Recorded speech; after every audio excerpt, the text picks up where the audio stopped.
ahli fikihnya dan juga ahli medisnya. Nah, makanya medis itu sesuatu yang juga menjadi perhatian.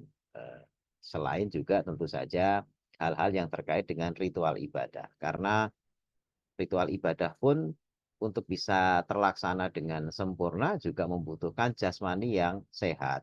Orang nggak bisa visabilillah maju ke medan peperangan tapi terus loyo gitu ya, kurang gizi, terus apa namanya modal bonek itu tidak bisa. Makanya Nabi juga mengajarkan adanya riadoh-riadoh gitu ya, agar fisik itu terjaga. Yang bisa berkuda, yang bisa berenang, yang bisa memanah dan lain sebagainya itu di apa namanya minta untuk menjaga apa keahliannya. Jangan sampai itu kemudian hilang. Nah, hal-hal seperti itu diperhatikan oleh Nabi. Nah, termasuk juga bagaimana di atmosfer dan environment yang sekarang ini kita hidup, itu lingkungan kita itu sebenarnya terbangun satu environment yang tidak sehat, pola-pola yang tidak sehat. Ya, pola-pola yang tidak sehat itu pola entah pola makan, pola istirahat, pola bekerja, ya, pola apa namanya puasa dan lain sebagainya. Padahal semua hal-hal tadi itu diajarkan oleh Nabi. Ya, Nabi itu ya selain juga makan tapi juga puasa, selain aktivitas tapi juga tidur. Tidurnya pun cukup, ya. Kemudian walaupun ada stres tapi juga Nabi relaksasi. Gitu ya. Jadi intinya semuanya itu kalau kita ngikutin Nabi itu kita akan terjaga kesehatannya. Sementara kita ini stres digeber, istirahat kurang, yang makan sembarangan, akhirnya sebenarnya kita sedang membangun penyakit secara kronis, gitu ya, tapi tidak sadar sampai akhirnya pecahlah bom waktu yang kita pasang sendiri, ya, dalam bentuk apakah itu gangguan penyakit, ya, yang kadang-kadang irreversible, irreversible itu nggak bisa balik, ya, yang nggak bisa balik. Tapi ada juga yang reversible. Nah, yang kita akan bahas malam hari ini adalah yang saat ini mungkin orang banyak memahaminya irreversible, artinya nggak bisa balik. Padahal sebenarnya dengan teknologi kemajuan kedokteran sekarang, ada potensi ini bisa reversible, yakni masalah stroke. Ya, stroke ini kan rata-rata sudah di 40-an ya, 40-an mungkin 45 ke atas lah. Saya sendiri juga udah 50-an ya. Nah, eh, jangankan di usia 40-an ya, saya punya teman kedokteran ya sudah lama banget, mungkin 10 tahunan yang lalu. Dia usianya masih 30-an, itu sudah kena stroke. Ya, seorang dokter. Ya, karena mungkin pola hidupnya jaga IGD, kurang tidur dan sebagainya, hipertensi, akhirnya stroke usia muda, 2 kali stroke meninggal. Nah, itu tentu saja ya itu meninggal itu takdir Allah gitu ya, sudah apa namanya tertulis gitu ya. Tapi bagaimana kita upaya dohir ya, bagaimana kita menjaga diri kita itu terjaga kesehatannya. Kalau seseorang apalagi tadi ya itu teman meninggal muda ya, dia tentu saja meninggalkan anak, istri dan lain sebagainya yang tentu saja di usia 30-an tuh masih membangun karir, membangun ini tiba-tiba di tengah jalan tek gitu ya. Nah, itu satu masalah juga, meninggalkan masalah juga. Nah, tentu saja kita juga tidak bisa apa namanya memastikan, tetapi setidaknya apa yang kita pahami nanti dari sisi kesehatan yang bisa kita amalkan dan apa yang sudah misalnya pernah mengalami entah stroke ringan ataupun berat, ini setidaknya nanti jadi referensi untuk bagaimana bisa reversible. Nah, ini saya langsung saja ke materinya. Saya minta izin untuk bisa apa namanya share screening karena saya mau presentasi file PowerPoint ya. Mohon dijadikan co-hostnya. Iya, Pak Agus, minta tolong dijadiin co-host, Pak Agus. Sudah, maaf dok, lupa. Oh ya, baik. Ya, ya. Jadi yang pertama kita harus paham dulu tentang sebab stroke dan nantinya setelah paham stroke ini bisa tahu cara memulihkannya.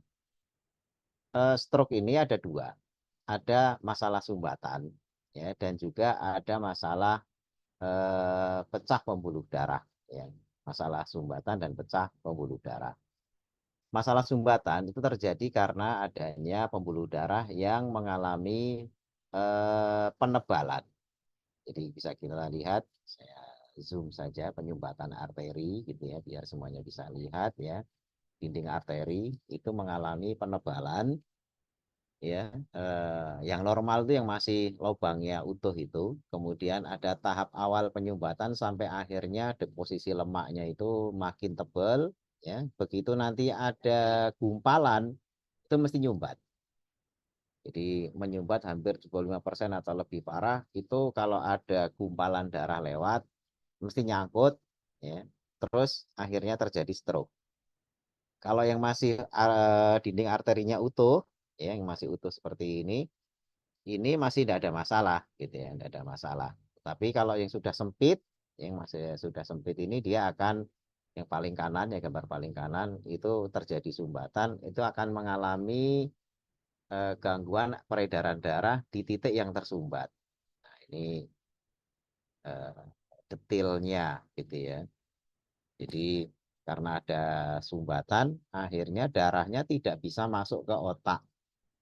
Ya sama seperti kalau kita jari kita ikat dengan karet ya, jari terkelingking atau jari telunjuk kita ikat sama karet ya, ujung jari kita itu lama-lama kehabisan darah, yaitu nanti bisa mati jaringannya gitu ya. Nah sama juga dengan otak, sekarang itu ada sunat klem, itu sama juga diklem gitu, kekurangan darah ujungnya mati tinggal ngelotok sendiri gitu ya, itu sunat klem ya.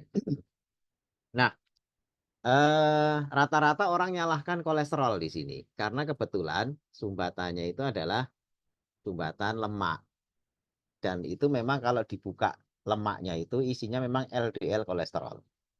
Jadi sumbatan yang gambar lingkaran paling kanan ini ya, itu kalau di apa namanya otopsi, pembuluh darahnya dibuka gitu ya, itu sumbatannya itu isinya LDL kolesterol. Makanya terus kemudian orang nyalain LDL. Padahal peristiwanya bukan salah LDL gitu ya. Jadi kita akan jelaskan di sini penyebab kenapa terjadi sumbatan. Nah, jadi yang menyebabkan sumbatan adalah lonjakan gula. Lonjakan gula atau glucose spike. Ya, glucose spike itu ketika kita makan yang tadinya gula darah itu misalnya 80 atau 90 normal, karena kemasukan gula dadakan yang banyak, itu akhirnya terjadi lonjakan. Yang disebut sebagai lonjakan adalah kalau kenaikan gula itu lebih dari 30. Tiba-tiba naik jadi misalnya 80, jadi 140. Nah, itu sudah disebut sebagai lonjakan gula atau glucose spike. Nah, glucose spike itu dianggap sebagai peradangan ya, yang akan memicu sel-sel radang. Jadi peradangan itu kan ibaratnya kayak luka. Makanya di sini ada response to injury. Ini dari gambar atas gitu ya. Ya, kemudian yang bawah gitu ya, itu terjadi sel-sel apa namanya leukosit, dalam hal ini adalah monosit berkumpul. Kemudian monosit yang warna biru itu masuk ke bawah lapisan pembuluh darah ya, masuk ke bawah lapisan. Lapisan ini namanya endotel. Dia masuk ke dalam lapisan endotel yang bagian bawah. Nah, kemudian di situ terjadi peradangan ya, sel radang, sel leukosit itu membentuk peradangan yang akhirnya akan memanggil yang namanya lemak LDL. Jadi lemak LDL itu datang karena dipanggil oleh siapa? Dipanggil oleh leukosit atau monosit. Ya monosit itu tolong dong ke sini. Ya, leukosit itu kan sistem pertahanan tubuh atau monosit ya dalam hal ini. Itu kan sistem pertahanan tubuh. Dia ngasih tahu ada peradangan di situ. Maka dia ngasih info yang minta tolong kepada kolesterol untuk nambal peradangannya. Jadi kedatangan LDL itu adalah untuk nambal peradangan. Nah, makanya dipanggil. Kok ditambal? Peradangannya masih saja karena pelaku yang punya pembuluh darah itu selalu melakukan glucose spike terus-menerus. Kalau makan tuh langsung nggak kira-kira. Glukosanya itu naik dadakan, naik dadakannya didadak-dadak terus, itu akhirnya manggil-manggil terus yang ujung-ujungnya adalah terjadi penebalan. Nah, seperti ini. Ini justru terjadi bukan karena kolesterolnya tinggi. Kolesterol normal pun kalau terjadi terus-menerus glukos spike, ya, walaupun kolesterolnya normal, kedatangan LDL di situ kan karena dipanggil, bukan masalah kolesterolnya tinggi. Jadi karena dipanggil dia datang, walaupun kolesterolnya normal. Makanya sumbatan ini bisa terjadi pada orang yang kolesterolnya normal, tidak selalu harus tinggi. Nah, sehingga pada penelitian terakhir itu orang-orang yang terkena gangguan jantung koroner, ini karena kalau nyumbatnya di jantung namanya jantung koroner, kalau nyumbatnya di otak namanya stroke.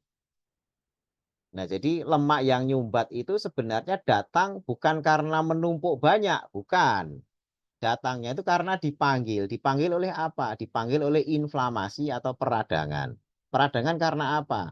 Lebih sering karena terjadi lonjakan gula yang dadakan-dadakan. Nah, itu.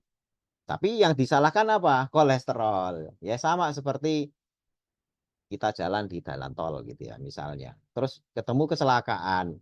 Ya, kita tiap kali ada kecelakaan kalau ada ambulan di situ. Ini ada apa nih ambulan? Oh, kecelakaan. Ini ada lagi apa? Ambulan tuh kecelakaan. Akhirnya kita nyimpulkan, oh ambulan tuh bikin kecelakaan. Ya, karena dari data pengamatan selama ini, setiap kali ada ambulan di situ, itu selalu ada kecelakaan. Nah, ini kan dua peristiwa yang berkaitan karena antara ambulan dan kecelakaan itu selalu beriringan, ya. Tetapi pengambilan kesimpulannya itu salah, hubungan sebab akibatnya. Padahal ambulan itu datang karena dipanggil. Ya, kecelakaan dulu baru dipanggil. Bukan karena ada ambulan terus kecelakaan. Sama halnya dengan kasus ini. Ya, adanya sumbatan kolesterol itu bukan karena kolesterol tinggi terus nyumbat. Bukan. Kolesterol normal pun akan nyumbat ketika peradangannya ada. Jadi biang keroknya itu adalah peradangan. Dari apa? Dari lonjakan gula yang terus-menerus. Gitu ya. Nah, itu sumbatan ya, stroke karena sumbatan. Nah, stroke karena pecah pembuluh darah itu biasanya karena ada aneurisma. Aneurisma itu, nah ini pembuluh darah itu ada melentrungnya gitu ya. Kenapa terjadi apa namanya benjolan seperti itu? Itu adalah titik di mana pembuluh darahnya lebih tipis dibandingkan lapisan yang lain. Jadi di pembuluh darah itu ada titik tipisnya. Mungkin yang hadir di sini pernah main balon ya. Nah, mainan balon. Nah, balon itu kalau kita tiup gede, itu kan ada bagian yang tebal, terus ada orang bilangnya mata ikan atau apa gitu, yang bagian tipis. Nah, itu kalau ditiup terus, biasanya potensi meletus tuh kalau ada mata ikannya itu. Karena itu tipis sekali. Ketika melar melebihi apa namanya batas meletus. Tapi kalau yang bagian tebal, ya enggak. Nah, pembuluh darah itu seringkali ada bagian tipisnya itu.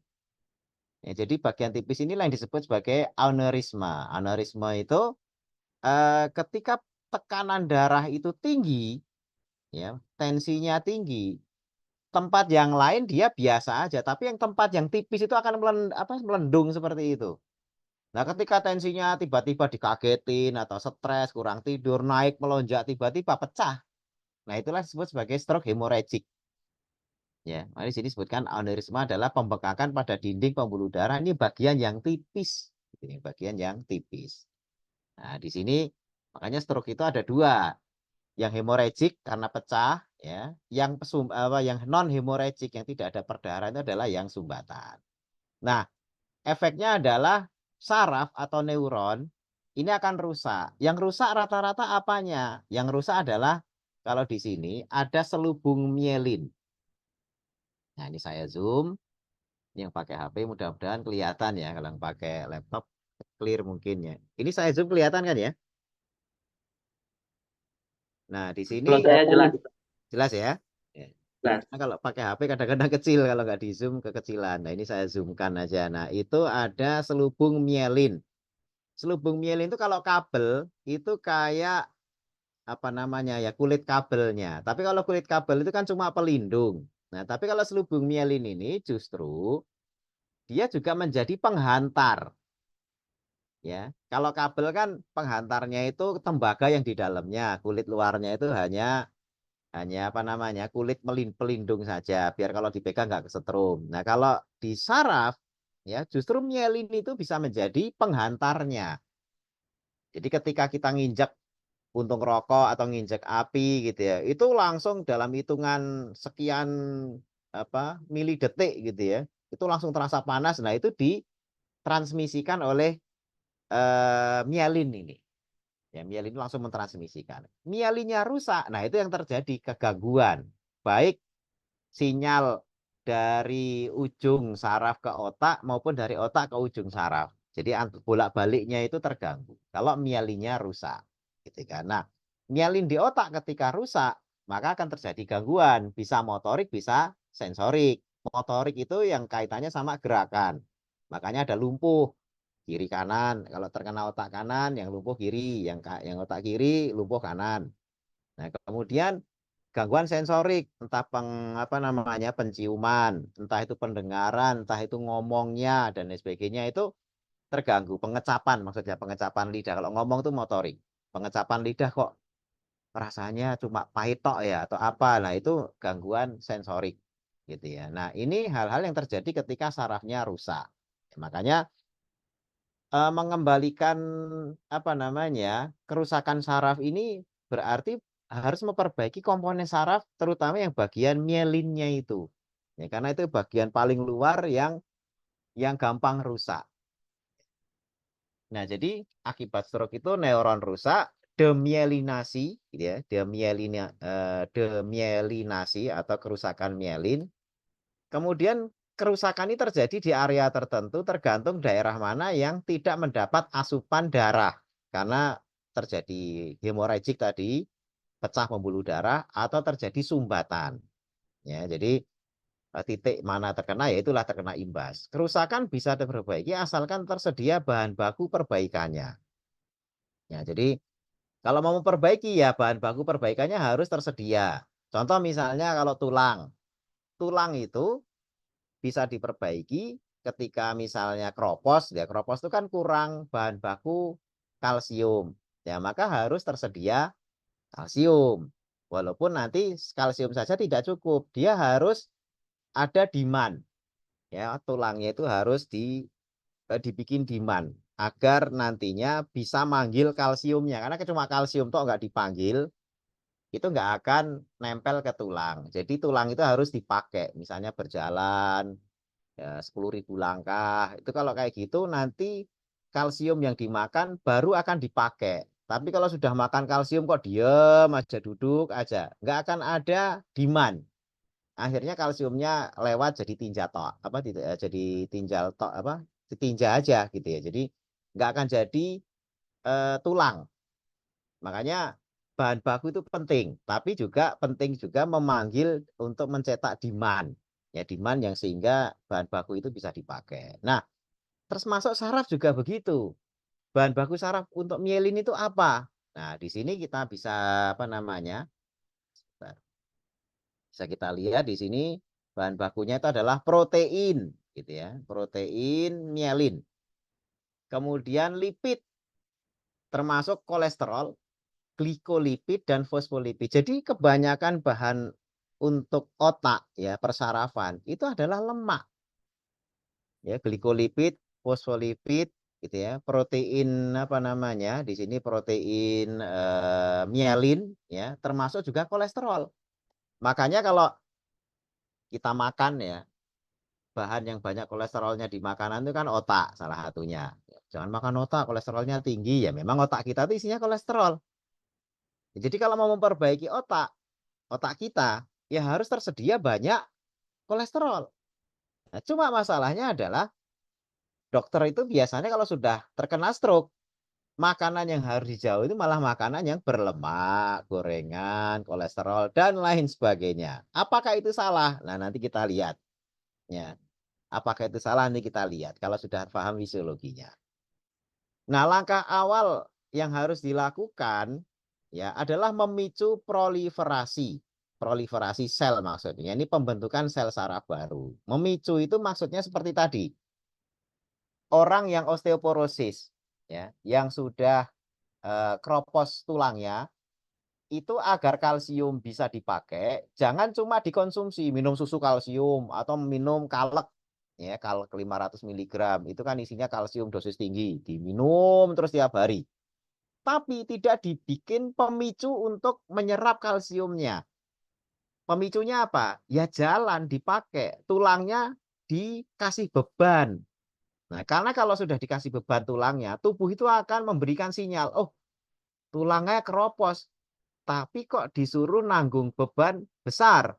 Nah, sehingga ketika dia scanning, oh tulangnya keropos nih, tapi ada beban, maka dia akan manggil kalsiumnya, dipanggil untuk dipakai.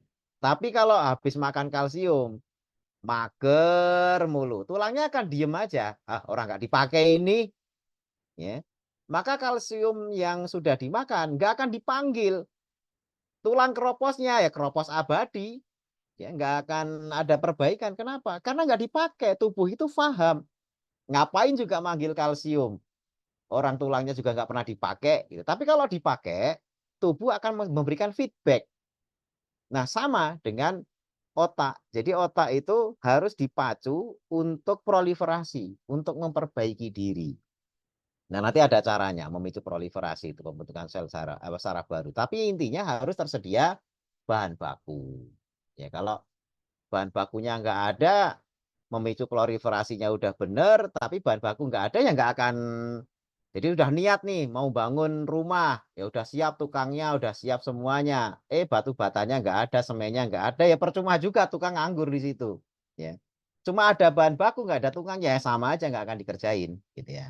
Nah, yang perlu difahami tentang kolesterol, kenapa kok ini dokter-dokter itu malah melarang konsumsi kolesterol, makanan berlemak dan sebagainya, gitu ya. Karena memang yang difahami mereka adalah kolesterol itu nanti bikin sumbatan. Padahal tadi kita sudah pahami bahwasanya sebenarnya bikin sumbatan itu adalah lonjakan atau glucose spike, ya.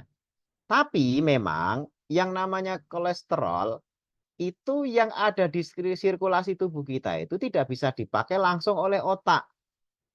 Jadi yang kolesterol yang diproduksi oleh liver, jadi produksi kolesterol itu oleh liver, itu nggak bisa dipakai oleh otak. Dia hanya beredar di tubuh saja. Tapi tidak akan masuk ke dalam otak. Sehingga otak yang rusak tidak akan bisa menggunakan kolesterol yang beredar di tubuh. Karena otak punya sistem tersendiri.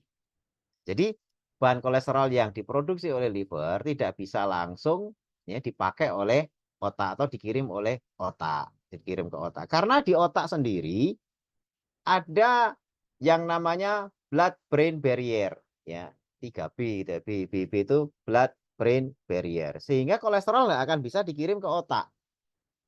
Maka kolesterol itu ya bahan lemak yang fosfolipid, glikolipid gitu ya. Kemudian juga ada tadi apa namanya protein mielin yang semuanya dalam bentuk lemak itu baru bisa masuk otak kalau dibuat prekursornya yang larut air. Jadi yang bisa nembus blood brain barrier itu harus larut air. Maka komponen pembentuk lipid untuk perbaikan sel saraf otak itu harus dalam bentuk yang bisa menembus tadi, dia ini harus larut air. Nah, dalam hal ini ya ada fraksi lemak yang namanya keton. Keton itu adalah lemak yang larut air. Ya, jadi keton itu adalah lemak yang larut air. Itu bisa dibentuk oleh tubuh kalau kita itu tidak makan karbohidrat. Ya, karbohidrat kita stop, keton itu akan diproduksi ya dari mengambil lemak yang ada di tubuh kita. Lemak diambil, dikirim ke liver, di liver kemudian dirubah menjadi asam lemak dulu, baru kemudian dari asam lemak diubah menjadi keton. Nah, keton yang larut air ini baru dikirim ke otak. Di otak dari lemak yang larut air akan diubah menjadi komponen-komponen ya fosfolipid, glifolipid gitu ya, kemudian juga protein mielin dan lain sebagainya untuk perbaikan otaknya yang rusak atau yang mengalami demielinasi tadi itu. Jadi sedikit agak rumit ya untuk mengirim lemak ke otak.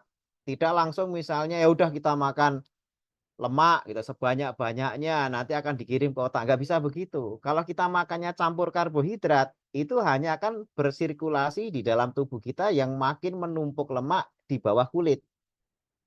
Tapi kalau kita konsumsinya ya agar terjadi badan keton yang banyak, itu adalah dengan membatasi karbohidrat sehingga keton itu akan diproduksi. Karena kalau karbohidrat nggak ada, tubuh akan mengakses lemak untuk energi.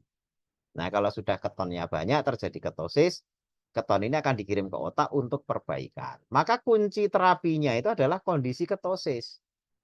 Ya, ketosis itu badan keton di tubuh kita itu banyak. Gitu kan. Nah, caranya ketosis gimana? Sebenarnya syariat itu juga sudah ngajarin sebenarnya gitu untuk ketosis. Ya, dalam keadaan puasa, ya, fasting. Ini akan menginisiasi ketosis. Ya. Bahkan juga akan menginisiasi autofagi dan meningkatkan proliferasi sel saraf baru. Autofagi itu karena terjadi pembatasan nutrisi gitu ya. Pembatasan nutrisi ini akan mengcreate protein yang namanya autofagusum. Ya, autofagusum ini akan nyaploi sel-sel itu, kemudian komponen selnya itu akan didaur ulang. Yaitu terjadi autofagositosis, ya, autofagositosis. Jadi dalam keadaan krisis ya terjadi pencaplokan sel-sel yang sudah tidak efektif. Tapi kalau sumber daya kita melimpah, ya sumber daya melimpah itu misalnya gini loh, perusahaan lagi kaya raya, duitnya banyak, ya order banyak, omset tinggi. Itu walaupun ada pegawai-pegawai bolosan apa dah nggak terlalu ngerugiin perusahaannya, tetap dipiara, nggak terlalu ketat, ya. Ya karena lagi untung, lagi omset tinggi, malah selalu meningkat, ya pegawainya nyantai, banyak yang bolos, banyak yang harusnya udah pensiun dipertahanin, ah nggak apa-apa, kasihan apa. Ya karena melimpah, ya. Akhirnya apa? Banyak ketidakefisienan, banyak orang-orang jadi parasit di situ karena melimpah. Tapi begitu terjadi krisis, omset turun dan lain sebagainya. Oh itu mesti HRD bingung tuh. Mana yang harus pecat duluan? Yang absennya jelek, yang bolosan, yang suka izin, yang suka alasan dan lain sebagainya itu dilibas dulu. Ya dihabis-habisi dulu. Nah, autofagi itu begitu itu. Ketika kita mengalami pembatasan karena puasa, itu tubuh akan melakukan efektivitas. Ya, karena yang tidak efektif itu akan jadi parasit bahkan bisa jadi sel kanker nantinya. Ya, karena jadi sel zombie yang dipiara terus harusnya segera disingkir-singkirin karena nggak efektif. Tapi ya karena sumber dayanya makan melulu, nggak pernah puasa gitu ya. Lapar dikit makan gitu ya. Lapar dikit makannya banyak, lapar dikit makannya banyak lah. Itu kan nggak seimbang. Akhirnya banyak nimbun. Nah, itu yang akhirnya menyebabkan proliferasi sel baru juga akan terhambat. Tapi kalau fasting ini dilakukan, ada upaya puasa, ini akan menginisiasi ketosis. Ya, dengan syarat ketika sudah buka puasanya itu jangan dimasukin karbohidrat terlalu tinggi. Nggak ada balas dendam. Kalau mau balas dendam, hanya protein dan lemak yang tidak akan loss. Ya, mesti akan ada rem. Nah, kemudian ketosis ini akan menyediakan bahan baku pembentukan dan perbaikan saraf yang menembus blood barrier tadi itu, gitu ya. Jadi blood brain barrier, ya ini keton beta hidroksibutirat. Ya nanti bisa dicek di Google gitu ya tentang beta hidroksibutirat itu manfaatnya apa saja. Ini yang biasa disebut sebagai keton itu bahasa kimianya beta hidroksibutirat. Nah, menjaga tetap ketosis itu membatasi asupan karbohidrat. Sehari itu maksimal 50 gram. Ya. Ini dijaga terus, maka tubuh itu akan selalu mengirim keton ke otak rutin, yang akhirnya reparasi itu makin banyak bahan untuk repair dan memancing proliferasi tadi itu maka akan lebih cepat untuk terjadi recovery. Ya, tapi kalau jarang ngirim bahan baku ke otak gitu ya, proliferasinya juga akan lama. Ya bahkan lama-lama malah justru akan otak itu akan mengecil, mengecil, mengecil karena tidak ada perbaikan. Nah, ini bahayanya kalau terlalu lama tidak segera terjadi pemulihan. Tindakan penyokongnya apa? Kalau tadi memperbaiki tulang kropos itu dengan banyak jalan, ya. Kalau stroke itu dengan cara ini yang paling bawah aktivitas raga. Jadi digerakkan, walaupun gerak pasif. Ini masih lumpuh Mas, gitu kan. Ya udah gerakin pasif, itu mancing, ya. Atau kalau yang masih bisa jalan, jalan, olahraga, menjaga kebugaran dan sebagainya, gitu ya. Itu aktivitas raga itu harus ada untuk mancing proliferasi. Kemudian relaksasi harus bagus, ini paling atas ya, relaksasi, stress release. Entah itu dengan bekam, ya silahkan aja mau bekam, akupunktur, akupressure, pijat, massage gitu ya, atau yang lain-lainnya. Ya relaksasi ini juga bisa dilakukan dengan zikir ibadah, ngatur hati gitu ya, bersikap banyak syukur, ya banyak sabar, ya menerima. Oh ini ujian dari Allah, mungkin saya banyak salah lifestyle-nya, kurang tidurnya dan sebagainya. Karena langkah berikutnya itu juga harus menjaga irama sirkadian. Ya aktivitas dan tidur sesuai perputaran sinar matahari. Nah, ini sayangnya nih ya, apalagi kalau yang stroke itu sudah sepuh. Itu begitu stroke, nggak pernah diajak interaksi. Ya, apalagi yang sudah usia, kita kadang-kadang anaknya misalnya, bapaknya stroke, usianya udah 70 misalnya. Itu malah ditaruh di kamar terus. Akhirnya nggak tahu mana siang, mana malam, nggak tahu. Padahal penting tubuh itu mengetahui kapan siang, kapan malam, karena irama sirkadian itu akan berjalan dengan normal. Yakni ketika siang itu memproduksi kortisol, malam memproduksi melatonin untuk tidur. Tapi kalau di kamar nggak pernah lihat sinar matahari, ketika dia lihat jam, jam 8, 8 pagi apa 8 malam, nggak tahu. Tubuh juga akan bingung. Ya, makanya penting pagi lihat matahari, sore lihat matahari sebelum nanti masuk kamar untuk bisa tidur. Semakin siang dapat sinar matahari, paparan sinar mataharinya itu cukup, tidur malamnya akan cepat. Ini bagi yang susah tidur malam, itu biasanya karena siang harinya tidak terpapar sinar matahari cukup. Kenapa? Di ruangan terus. Ini kabar buruk bagi mereka yang di apartemen 24 jam nggak pernah keluar. Ya, siang ya cahayanya segitu, malam ya cahayanya segitu, karena cahaya lampu tidak kenal irama sirkadian. Padahal di ayat itu kan disebutkan ja'alna laila libasa, ja'alna nahara ma'asa. Itu penting. Karena terkait kapan aktivitas itu harus diletakkan. Siang itu saatnya stres, malam itu untuk relaksasi. Jadi harus ada perimbangan antara stres dan relaksasi.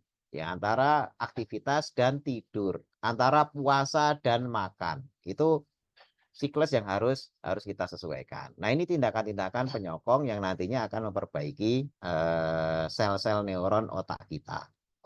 Selanjutnya, kalau herbal, saya biasanya menggunakan 3 ini, alfa mangostin, kurkumin, dan habatus sauda serta zaitun. Ya, karena ini sudah banyak riset yang memperbaiki seperti misalnya alfa mangostin itu mengurangi penebalan pembuluh darah. Kurkumin itu antiinflamasi karena penebalan pembuluh darah itu tadi kan disebabkan karena inflamasi yang berulang.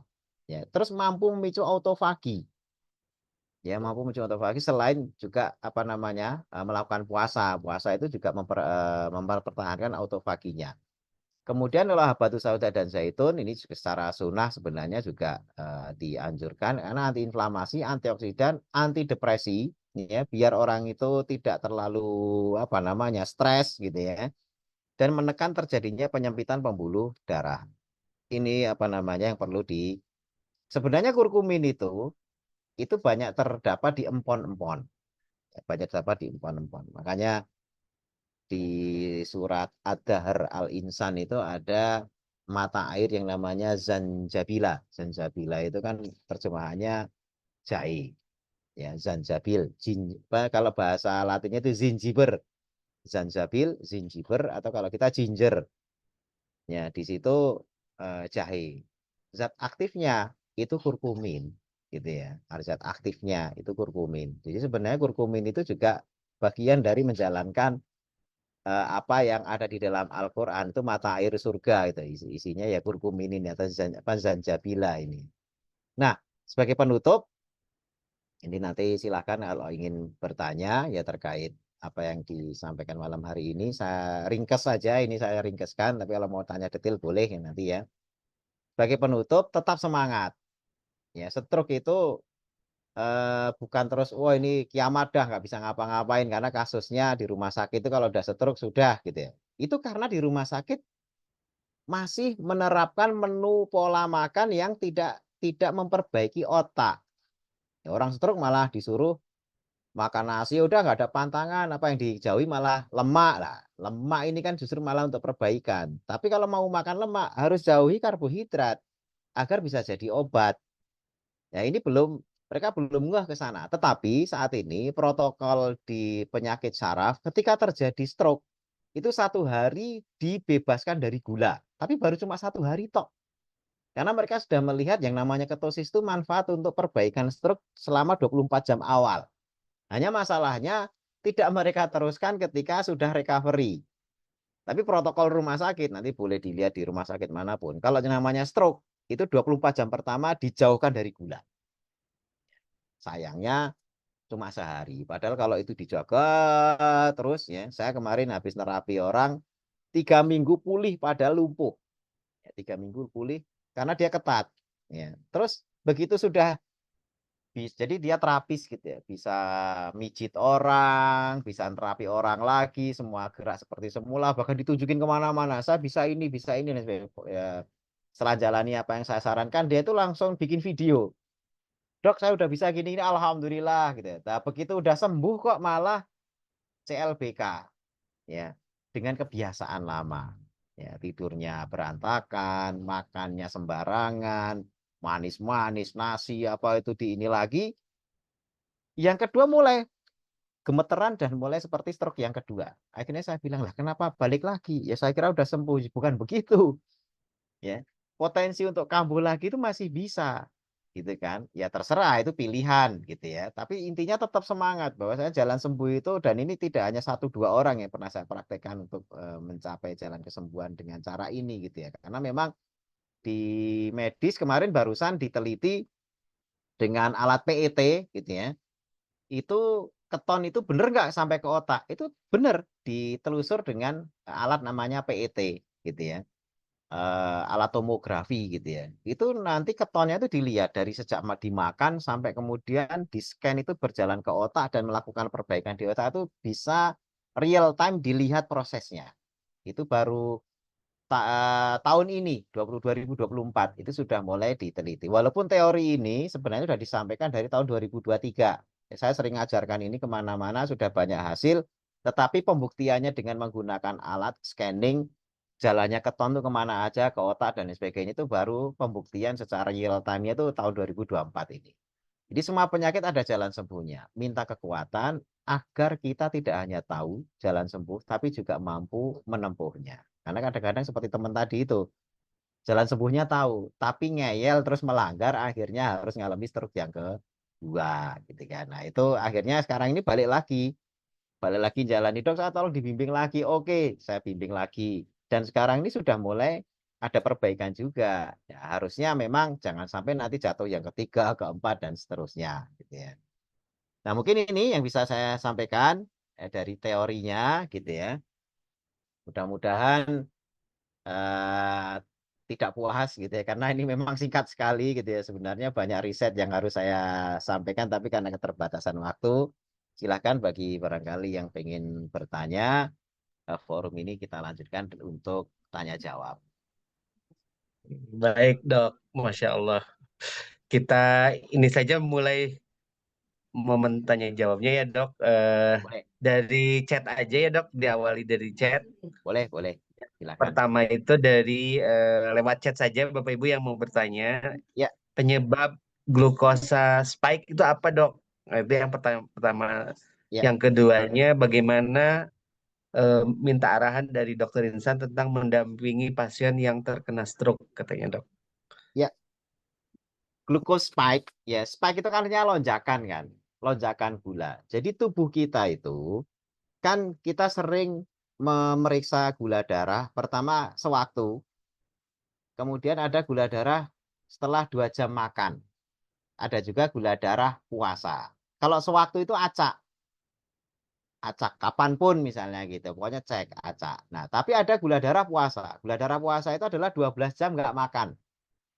Ya, setelah 12 jam nggak makan baru dicek hasilnya berapa. Nah, ada lagi gula darah setelah 2 jam makan, postprandial, PP gitu ya. PP itu postprandial. Prandial itu makan. Postprandial artinya setelah makan. Dimakan, makanannya mengandung karbohidrat atau apa, terus dicek 2 jam kemudian.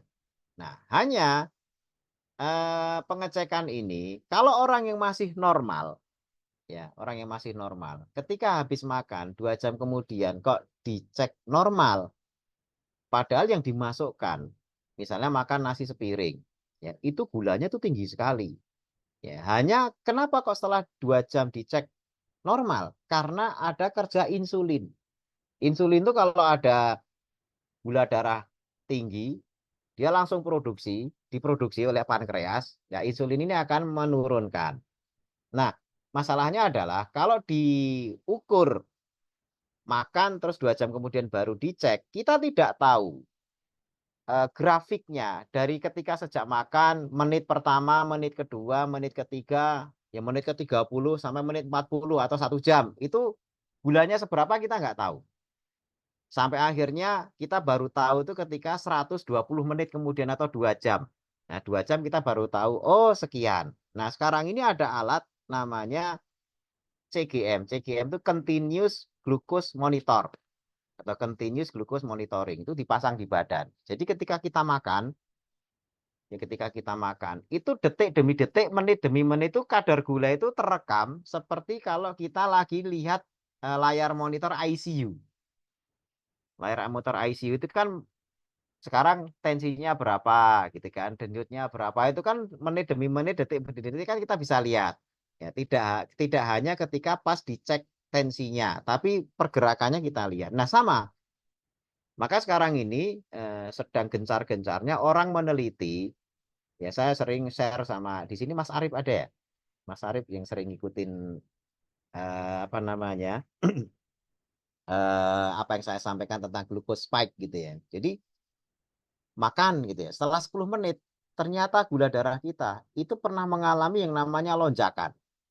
Ya kayak makan ubi misalnya. Ya, ubi yang saya share beberapa kali ke teman-teman itu makan ubi Cilembu, terus makan nasi goreng, terus makan apa namanya jajanan pasar gitu ya. Itu spike-nya itu luar biasa. Walaupun ketika 2 jam itu balik ke normal, tapi pernah mengalami spike di menit-menit awal, naik tiba-tiba. Nah, naik tiba-tiba ini yang namanya spike. Jadi misalnya tadinya gula darahnya 90. 2 jam kemudian mungkin cuma 100 ya setelah 2 jam. Tapi di antara 2 jam itu pernah mengalami 150, bahkan sampai hampir 200. Tapi karena insulin dia kembali ke normal. Nah, inilah namanya spike. Penyebabnya apa? Satu-satunya yang bisa menaikkan kadar gula itu hanya glukos atau karbohidrat. Ya, kalau makan daging, enggak, daging itu isinya protein. Jadi makan ayam satu gitu ya, dibumbui gitu ya. Itu tidak akan naikin glukos. Ya, kalaupun naik dikit. Ya, walaupun naik dikit sekali. Atau makan lemak, gaji gitu ya, santan dan sebagainya, itu tidak akan menaikkan glukos. Tapi kalau makan yang mengandung karbohidrat, karbohidrat itu rata-rata dari tumbuhan yang disimpan di biji-bijian, di umbi dan di batang. Kalau daun biasanya karbohidratnya sedikit. Ya, bahkan kadang-kadang oleh ahli gizi dihitung nggak terlalu berpengaruh. Yang banyak pengaruh itu adalah tumbuhan yang di batang, di biji, di buah, dan di umbi. Yaitu karbohidratnya tinggi. Kalau makan itu langsung terjadi spike. Nah, makanan pokok kita itu kan malah justru yang seringkali memicu glucose spike. Gitu kan. Itu yang nantinya imbasnya adalah kita itu rata-rata akan mengalami pada usia tertentu entah stroke, entah diabetes dan lain sebagainya karena glucose spike-nya itu terjadi tiap hari. Gitu. Jadi yang paling aman apa? Ya usahakan kita itu tidak mengalami banyak glucose spike. Asupan karbohidratnya dijaga. Ya, kalaupun mau mengasup ya jangan sampai menciptakan lonjakan yang terlalu tinggi. Atau kita ya puasa. Ya, puasa kita atur menu kita, kalaupun buka ya jangan terlalu banyak apa namanya yang terlalu gula darahnya itu terlalu bikin lonjakan ya itu glucose spike itu dari komponen makanan yang karbohidrat gitu. Kemudian tadi yang kedua apa tadi? Pendamping ya. Untuk Ya, pendamping mendampingi yang kena pasien stroke, Dok. stroke. Nah, pendampingan itu memang harus paham ya. Paham itu maksudnya gini. Arah tujuannya apa gitu ya, dan juga punya alat monitoring. Alat monitoring itu seperti misalnya tensi ya. Kemudian kalau ada diabetes ya alat pengecekan gula darah. Kalau kolesterol nggak usah takut ya. Selama tidak ngasup karbohidrat, kolesterol tinggi itu bukan kolesterol yang jahat. Ya, kolesterol yang tinggi, efek dari makan lemak atau makan protein, itu yang diproduksi akan lebih dominan adalah HDL. Kenaikannya itu karena HDL. Jadi nanti akan mengakibatkan trigliserid itu turun. Nah, trigliserid turun, potensi terjadi penyakit jantung, sumbatan itu jauh. Ya, jadi untuk melihat komponen kolesterol yang normal itu adalah HDL, ya HDL-nya berapa, trigliseridnya berapa. Nah, trigliserid dibagi HDL hendaknya kurang dari 3. Ya. Jadi jangan pakai patokan total kolesterol. Ya, jangan sekali-sekali pakai panduan total kolesterol. Itu menipu. Itu bikinannya Big Pharma. Ya, hanya akan melariskan simvastatin ya atau obat-obat statin. Ya, rata-rata kalau sudah di atas 200 itu mesti dokternya, "Wah, ini minum atau atorvastatin, simvastatin dan sebagainya." Padahal itu bikin pikun, itu ngerusak itu. Jadi nggak usah khawatir kalau misalnya loh saya total kolesterolnya 500, nggak usah khawatir kalau cuma total.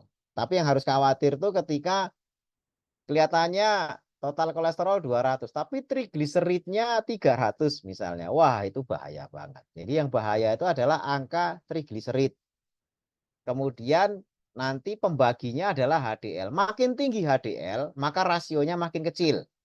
Makin rendah trigliserid, maka rasionya makin kecil. Karena yang kita cari adalah hasil rasio trigliserid dibagi HDL. Ya, kalau pembilangnya kecil, hasilnya kecil. Ya, kalau penyebutnya itu besar, hasilnya kecil. Jadi kita harus memperbesar penyebut, pembilangnya diperkecil. Artinya usahakan trigliserid turun, HDL-nya naikin. Ya, kalau HDL naik, kolesterol totalnya jadi ikut naik, itu aman-aman saja. Tidak akan banyak terjadi penyakit jantung tadi itu atau sumbatan atau stroke dan sebagainya. Jadi sekali lagi jangan takut kolesterol tinggi selama rasionya bagus. Jadi kalau sudah tahu pedoman itu, makanya ketika nanti mendampingi, wah ini kolesterolnya tinggi, jangan panik dulu. Makanya harus dicek yang paling pokok itu bukan total kolesterol, tapi HDL dan trigliserid. Itu kuncinya di situ. Tensi penting ya. Obat-obat kimia silakan tidak apa-apa kalau masih untuk ngontrol tensi. Nah, setelah itu pendampingan itu lebih banyak gimana orang yang stroke itu di banyak aktivitas, banyak digerakkan. Terus kalau pagi usahakan kena sinar matahari untuk menghidupkan siklus ritme sirkadiannya. Oh, ini pagi. Lihat jam 9 tuh 9 pagi gitu ya. Tidak di ruangan yang nggak tahu 9 malam atau 9 pagi, akhirnya siang malah tidur, malam malah melek karena tidak tahu siang dan malam, itu rusak tuh siklus sirkadiannya. Di sore juga usahakan lihat matahari gitu ya. Bukan kayak orang Jepang untuk seikiri apa gitu, bukan. Ini untuk apa namanya? Untuk kesehatan, sifatnya untuk menghidupkan ritme sirkadiannya. Demikian. Yang lain Mungkin 2 pertanyaan terakhir ya, Dok. Maaf nih. ya boleh. Terkait yang saum tapi punya lambung ini, Dok ya. Masalah Yang lambung kedua, maksudnya ya. ya, terus kalau sudah hipertensi nih, apakah mending lebih bermanfaat manakah minum obat amlodipin gitu ya, Hmm. kanderin yang cuma 8 miligram secara rutin atau eh, pakai herbal, Obat Dok? ya. Ya. Jadi untuk masalah lambung yang tidak apa namanya ya, mungkin kalau puasa dikit itu udah gemeteran dan lain sebagainya. Itu kuncinya adalah karena stresornya udah terlalu tinggi. Sehingga makanan itu menjadi penutup stres. Ya. kita itu punya basal stres. Basal stres itu kalau titiknya titik 0, maka puasa itu mudah karena nggak punya stresor. Tapi kalau titik nolnya, misalnya titik 0 kita itu ya benar-benar 0. Stres itu misalnya di angka 0 sampai 100. Basal orang normal itu 0, tanpa stres itu titik nolnya ya di nolnya itu. Tapi kalau orang yang punya masalah seperti kurang tidur, banyak begadang, banyak masalah, itu titik basal nolnya itu tidak di 0. Basalnya itu mungkin dia sudah di 50. Nah, orang yang basal stresnya di 50 tidak di titik 0 itu susah puasa. Jadi kalau teman-teman di sini gitu ya, saya coba berpuasa, kok susah? Itu menunjukkan stresornya itu tinggi.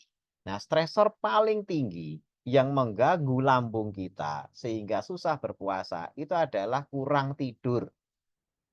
Ya, jadi jangan sepelekan tidur, gitu ya, jangan sepelekan tidur. Karena dengan tidur yang kurang itu akan memproduksi hormon grelin.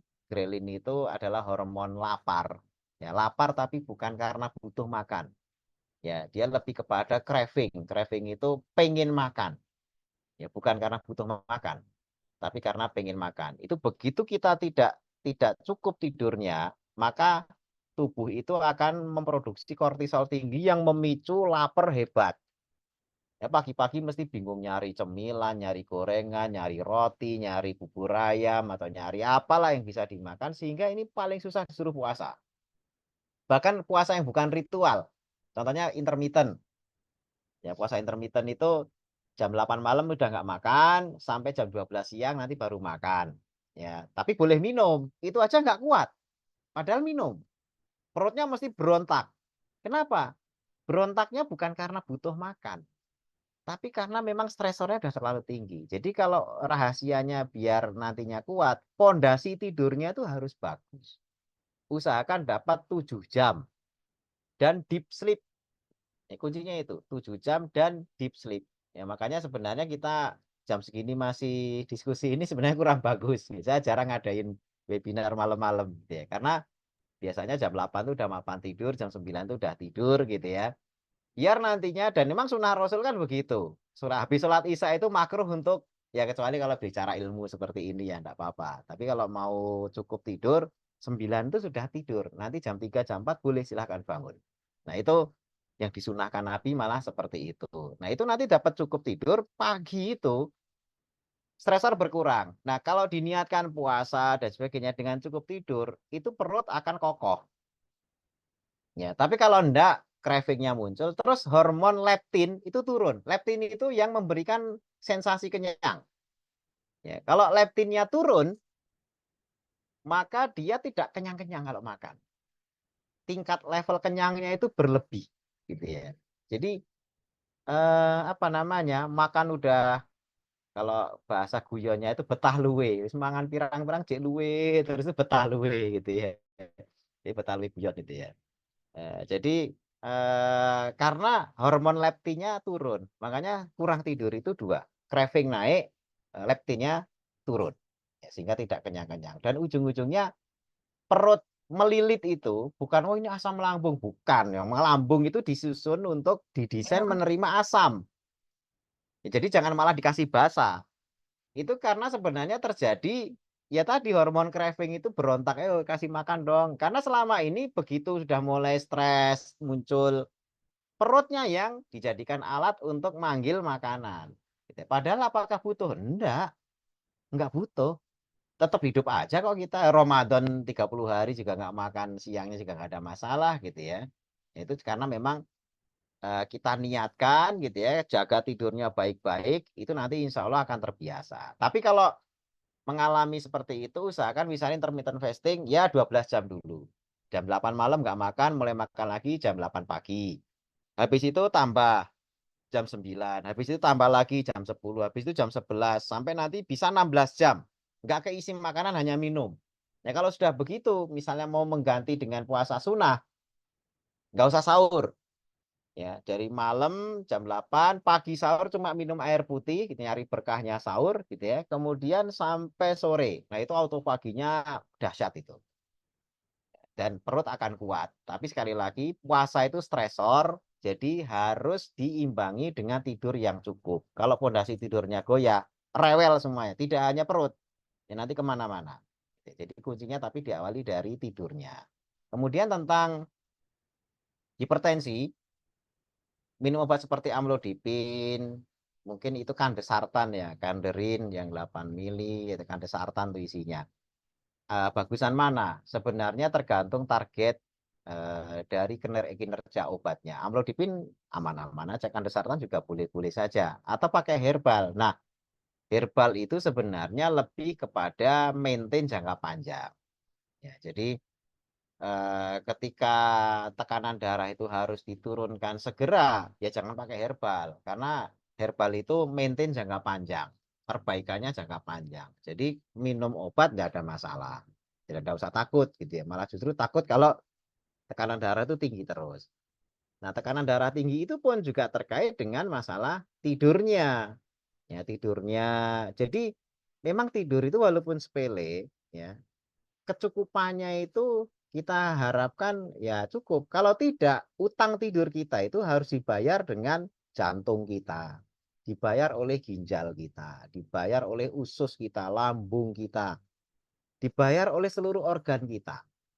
Nah, jadi kalau utang tidur malam gimana? Bayar dengan tidur malam. Tidur siang gimana? Tidur siang itu hanya menambal durasinya, tapi perbaikannya enggak. Jadi kalau misalnya sekarang tidur hanya 6 jam, kan utang 1 jam, besok harus 8 jam untuk nambali yang sekarang. Kalau enggak, ya dibayar oleh tidur selamanya gitu. Itu kan yang paling parah itu ya. Itu apa namanya? Utang tidur kita itu karena udah nggak terbayar, numpuk terus. Tapi sebelum sampai ke sana kayak terkait dengan apa namanya utang itu akan dibayar oleh ginjal. Banyak teman-teman saudara saya bahkan ya mengalami gara-gara tuh sering begadang malam, ya mending begadangnya itu bagus ya kayak Imam Syafi'i, Imam Nawawi yang nulis kitab. Ini begadangnya main game online kayak gitu-gitu ya, yang beberapa apa namanya malah begadangnya kadang-kadang nggak jelas gitu. Nah itu yang harus bayar utang tidurnya itu ginjalnya, ada kena sindrom nefrotik, ya harus cuci darah, kemudian ya karena kurang tidur itu akhirnya craving, makan banyak, akhirnya kena diabetes, kemudian merembet ke organ-organ yang lainnya. Jadi hanya karena tidur saja, ya kita itu kadang-kadang mengabaikan dan itu merembet kemana-mana. Nah itu makanya kalau untuk masalah obat, ya hipertensi itu juga bisa diterapi dengan hanya perbaikan lifestyle tidur kita. Tidur kita diperbaiki itu insya Allah obat tuh bisa ditinggalkan sebenarnya. Saya juga dulu juga ya fans beratnya amlodipin, ya. Bahkan sekarang pun kadang-kadang kuncinya cuma satu, tidur kurang mesti amlodipin harus diminum. Tapi kalau tidurnya bagus, itu bisa jauh dari amlodipin, gitu ya. Jadi kuncinya udah ketahuan, oh ini toh nih penyebab utamanya. Gitu. Karena kalau sudah amlodipin itu tidur kurang, itu efek ke filtrasi ginjal, gitu ya. Akhirnya yang disalahkan kan garam. Padahal kurang tidur itu menyebabkan tahanan garam itu jadi tinggi. Jadi kalau tidurnya bagus, garam gampang dibuang. Orang urin kita itu asin gara-gara garam. Ya, tetapi kalau kita ini tidurnya kurang, terjadi hipersaturasi. Pembuangan urinnya itu ya airnya keluar tapi garamnya ketahan. Ujung-ujungnya tensi naik. Nah, itu hal-hal yang harus kita apa namanya harus kita pahami. Hanya kurang tidur saja itu kemana-mana, ke liver, ke ginjal dan ke jantung kita, gitu karena ada hipertensi. Nah, mungkin itu yang bisa saya sampaikan. Kalau kurang puas nanti bisa Masya Allah. japri-japri gitu ya. Baik dok, jazakallah khairan dok atas ilmunya. Ah, Masya Allah ya, berkah sekali. Bapak Ibu, malam ini kita dapat keberkahan, kuncinya tidur yang nyenyak ya dok. Iya. Sesuai, jaga jaga ritme tidur. Mungkin terakhir dok, mungkin ada nasihat untuk kami semua sebelum nanti dok aja yang nutup. Betul dok. Ya, baik. Jadi memang kita harus yakini bahwasanya lifestyle kita lah yang lebih banyak menjadikan kita sakit. Ya, kalau lifestyle yang bikin kita sakit, maka obatnya juga lifestyle. Jangan sampai hanya mengandalkan obat. Obat itu hanya ibaratnya kalau itu ban gembos, itu dia pompa aja. Ya pompa, ya penting, tapi dia hanya memompa. Tapi kuncinya adalah bannya jangan bocor. Ya, kalau kita mompa tapi bannya bocor, ya itu capek. Hanya akan dipompa, terus jadi kalau dipompa itu baru terisi, kalau berhenti mompa, gembes gitu ya. Akhirnya orang apa? Karena obat itu hanya sebagai pompa, tapi bocornya nggak ditambal, akhirnya berobat seumur hidup. Ya, karena harus mompa terus untuk ban itu terisi. Ya, akhirnya kita lihat di banyak rumah sakit, klinik, orang ngantri tiap bulan untuk kulaan obat buat sebulan. Nggak tahu ini mungkin sebagian orang tuanya pernah ngalami begitu ya ke klinik, ke rumah sakit karena BPJS antri ini Bu, Pak buat sebulan. Bulan depan kontrol lagi ya begitu lagi dapat itu. Karena lifestyle-nya tidak diubah. Jadi hanya mengandalkan pompa yang pompa itu dipompa sekaligus bocornya dibiarkan. Nah, makanya untuk nambal bocor itu ya, nambal bocor itu adalah dengan perbaikan lifestyle. Karena bocornya juga karena lifestyle. Lifestyle-nya sudah balik lagi, insya Allah ketika dipompa pada titik tertentu hentikan pompanya. Karena sudah nggak perlu lagi, karena bocornya sudah ditambal. Akhirnya bisa bebas dari pompa gitu ya. Tapi kalau masih ya minum obat ya seperti penderita diabetes lah misalnya. Dia minum obat diabetes tapi gulanya tetap terus. Ya, itu kan mau ban bocor. Akhirnya tiap bulan harus kulaan obat buat sebulan. Karena penurun gulanya iya, tapi peningkat gulanya iya. Gitu kan. Ibaratnya setiap kali mompa bocornya itu juga nggak ditambal. Capek. Ya, sampai akhirnya pada satu titik di mana ya pompanya sudah nggak ngejar lagi karena bocornya sudah terlalu besar gitu ya. Masuk cuma 10, bocornya 20, itu udah nggak imbang lagi itu. Kalau sudah begitu itu ya sudah. Nah, yang saya sampaikan nasihat terakhir ya, ini bukan dalam rangka memperpanjang umur, tidak sama sekali. Umur di tangan Allah. Ini bermaksud adalah bagaimana kualitas hidup kita itu baik. Karena kualitas hidup baik itu akan memperbaiki kualitas ibadah kita juga. Ya kalau misalnya sakit terus mati itu alhamdulillah cepat. Tapi nggak bisa bayangin kalau nggak segera mati. 20 tahun misalnya habis stroke terus ngerepotin orang yang masih hidup. Itu betapa sengsaranya gitu kan. Makanya ini bukan dalam rangka menjauhi mati atau apa. Enggak, mati nggak usah takut. Itu mati mati aja gitu kan. Kita memang didesain untuk mati kok gitu. Tapi bagaimana sebelum mati itu kualitas hidup kita itu bagus. Sehingga ketika mati itu yang hanya ngalami sakit sehari 2 hari selesai. Ya, gitu. Itu hidupnya berkah itu. Tidak ngalami sakit yang berkepanjangan. Nah, itu maksud dari kita bagaimana memaintain kesehatan tuh itu. Jadi sekali lagi bukan masalah nanti wah, ngapain belajar kayak gini-gini kan takdir di tangan Allah. Ya iya, tidak dalam rangka menjauhi mati. Mungkin itu yang bisa saya sampaikan. Jazakumullah khairan atas perhatiannya. Baik, jazakallah khairan, Bapak Ibu. Itu kita tutup Zoom malam ini. Semoga tidur kita makin nyenyak, istirahat. Besok kita bisa beramal soleh kembali ya. Bapak Ibu semua jazakallah khairan, dokter. Bapak Ibu jazakumullah khairan. Subhanakallahumma rabbana wa bihamdika Bismillah. asyhadu an la ilaha illa anta astaghfiruka wa atubu ilaik. Assalamualaikum warahmatullahi wabarakatuh. Waalaikumsalam warahmatullahi wabarakatuh. Jazakumullah Ustaz. Apa Ustaz Ya, ada link YouTube-nya tidak Ustaz? ya Ya, nanti kami ini kan link YouTube-nya di grup Panelnya ada. tanya jawab Vicky dan online kajian atau di WA ke saya juga boleh. Baik, baik Ustaz. Afwan. Ya. Ya. Ya. Assalamualaikum. semuanya. Waalaikumsalam pamit semua. Dokter bisa nuhun.